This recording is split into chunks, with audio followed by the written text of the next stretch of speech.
Hello friends, आज हम इस वीडियो में क्लास 10th का ज्योग्राफी से अध्याय 6 विनिर्माण उद्योग चैप्टर के सभी प्रश्नों को हल करेंगे। प्रश्नों का हल सरल भाषा में औपचारिक दिया गया है जो आपको आने वाले बोर्ड के एग्जाम में बेहतर मार्क्स लाने में मदद करेगा।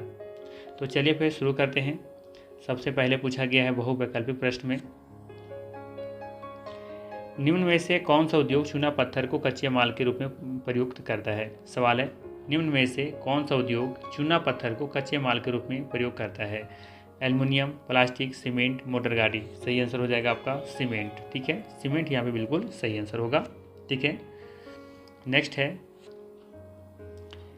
निम्न में से कौन सी एजेंसी सार्वजनिक क्षेत्र में स्टील को बाजार में उपलब्ध कराती है। हेल, सेल, टाटा स्टील या फिर MNCC। ध्यान दीजिएगा, यहाँ पे सेल जो कंपनी है एक पब्लिक सेक्टर कंपनी है। ठीक है, सार्वजनिक क्षेत्र की उपक्रम है ये। ठीक है, तो इसका आंसर हो जाएगा ख ऑप्शन। नेक्स्ट है, निम्न से कौन सा उद्योग बॉक्साइट को कच्चे माल के रूप में प्रयुक्त करता है या प्रयोग करता है। एल्युमिनियम, सीमेंट, कागज या स्टील। ध्यान रखिएगा, बॉक्साइट के बारे में बात हो रहा है, तुम लोग ख के साथ जाएंगे। ख यहाँ पे एल्युमिनियम बिल्कुल सही आंसर हो जाएगा। ध्यान दीजिएगा, एल्युमिनियम उद्योग बॉक्साइट को कच्चे माल के रूप में प्रयोग करता है। नेक्स्ट है, निम्न में से कौन सा उद्योग दूरभाषा, कंप्यूटर आदि का संयंत्र निर्मित करते हैं। स्टील, एल्युमिनियम प्रगलन, इलेक्ट्रॉनिक्स या फिर सूचना प्रौद्योगिकी।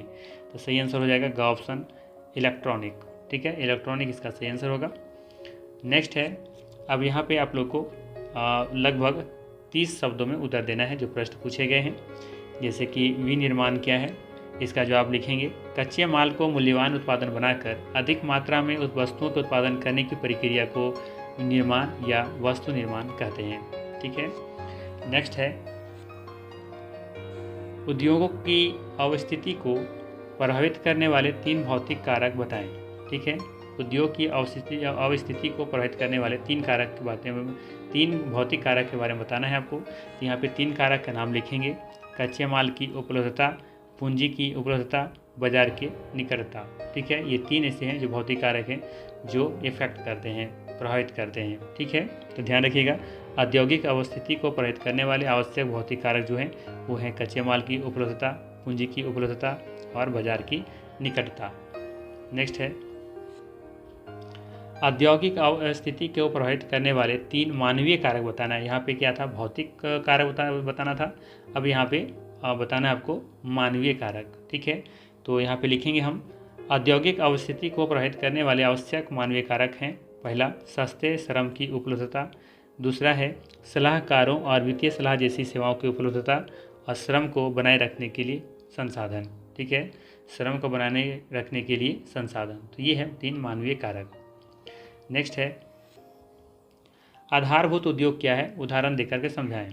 ठीक है, आधारभूत उद्योग क्या है, उदाहरण देकर के समझाना है। तो लिखेंगे, जो उद्योग दूसरे उद्योग को कच्चे माल और अन्य सामान की आपूर्ति करते हैं उन्हें आधारभूत उद्योग कहते हैं। सिंपल सा आपको लिखना है कि जो उद्योग दूसरे उद्योग को कच्चे माल और अन्य सामान की आपूर्ति करते हैं उन्हें आधारभूत उद्योग कहते हैं। उदाहरण के बारे में बात करें हम तो लोहा इस्पात, तांबा प्रगलन, एल्युमिनियम प्रगलन आदि। ठीक है, नेक्स्ट है, अब यहाँ पे आप लोग को लगभग 120 शब्दों में आपको उत्तर देना है।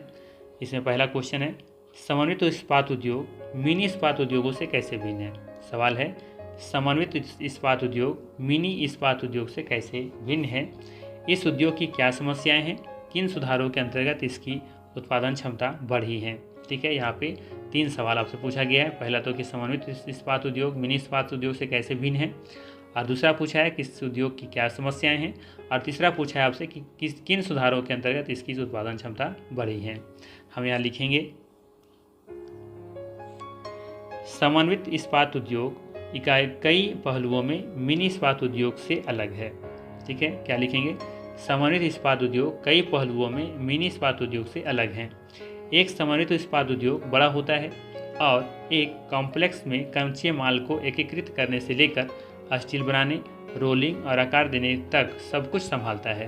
दूसरी ओर हम बात करें एक मिनी इस्पात के बारे में, तो एक मिनी इस्पात उद्योग छोटा होता है जिसमें इलेक्ट्रिक भट्टियाँ होती हैं स्टील स्क्रैप और स्पंज आयरन का उपयोग होता है और इसमें फिर से रोलर्स होते हैं जो स्टील के सिल्लियों को भी उपयोग करते हैं। यह दिए गए विनिर्देशों के हल्के और मिश्र धातु इस्पात का उत्पादन करता है। ठीक है, यह देखेंगे विनिर्देशों के हल्के है ना, हल्का और मिश्र धातु का इस्पात का उत्पादन करता है मिनेस्पा जो हमारा केंद्र है। ठीक है, और यहाँ पे लिखेंगे इस उद्योग द्वारा सामना की जाने वाली समस्याएं क्या हैं। तो पहले लिखेंगे उच्च उत्पादन लागत और कोकिंग कोल की सीमित उपलब्धता। दूसरा लिखेंगे श्रम की कम उत्पादकता, ऊर्जा की अनियमित आपूर्ति और साथ लिखेंगे खराब बुनियादी ढांचा। ये सभी समस्याएं हैं। ठीक है, इस उद्योग में बात करें हम कैसे बढ़ी हैं तो उदारीकरण और विदेशी प्रत्यक्ष निवेश के माध्यम से देखेंगे अंतर्गत इसकी उत्पादन क्षमता बढ़ी है।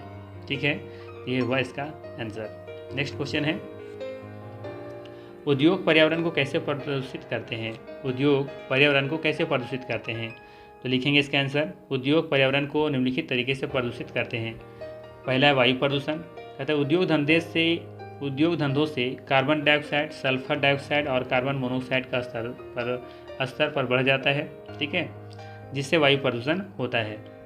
ठीक है, तो ध्यान रखिएगा उद्योग पर्यावरण को कैसे प्रदूषित करते हैं। तो पहले लिखेंगे वायु प्रदूषण में कि उद्योग धंधों से कार्बन डाइऑक्साइड निकलता है, सल्फर डाइऑक्साइड निकलता है, कार्बन मोनोऑक्साइड निकलता है। तो इस सब के स्तर के बढ़ जाने से वायु प्रदूषण होता है, इससे फिर कई बीमारियां होती हैं। ठीक है, फिर लिखेंगे जल प्रदूषण में उद्योगों से निकलने वाला कार्बनिक और अकार्बनिक कचरा और अपशिष्ट से जल प्रदूषण होता है, जैसे कागज, लुगदी, रसायन, कपड़ा, पेट्रोलियम रिफाइनरी, चमड़ा उद्योग आदि जल प्रदूषण के लिए मुख्य रूप से जिम्मेदार उद्योग है।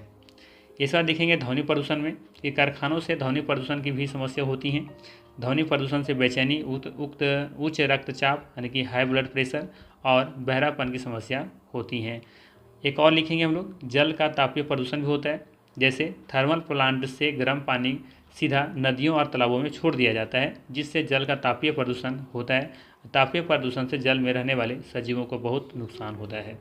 ठीक है, ये लिखेंगे इसका सही आंसर उद्योग पर्यावरण को कैसे प्रदूषित करता है तो निम्नलिखित तरीके से यहाँ पे करता है।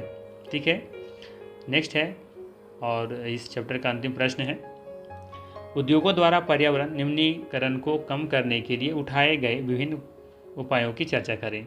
सवाल है उद्योगों द्वारा पर्यावरण निम्नीकरण को कम करने के लिए उठाए गए विभिन्न उपायों को चर्चा करें। हम यहाँ लिखेंगे उद्योग द्वारा पर्यावरण को होने वाले नुकसान की रोकथाम के लिए निम्नलिखित कदम उठाए जा सकते हैं। पहला है जल का पुनः चक्रीकरण होना चाहिए। जल के पुनः चक्रीकरण की मदद से ताज़ा पानी के इस्तेमाल को कम किया जा सकता है। साथ में लिखेंगे वर्षा जल संग्रहण पर जोर देना चाहिए। ठीक है, और गर्म पानी और अपशिष्ट को समुचित उपचार के बाद ही नदियों में यहाँ पे बहाव होना चाहिए। ठीक है, छोड़ना चाहिए। ठीक है, नदियों में तभी छोड़ना चाहिए जब वो उनका समुचित उपचार किया जाए। ठीक है, फिर है जैविक प्रक्रियाओं द्वारा द्वितीयक उपचार भी होना चाहिए। ठीक है, जैविक प्रक्रियाओं के द्वारा द्वितीय उपचार भी होना चाहिए। अगर ये सब काम करते हैं तो उद्योगों द्वारा जो पर्यावरण निम्नीकरण हो रहा है उसको कम किया जा सकता है। ठीक है, 3 सभी प्रश्नों का उत्तर हमने दे दिया है।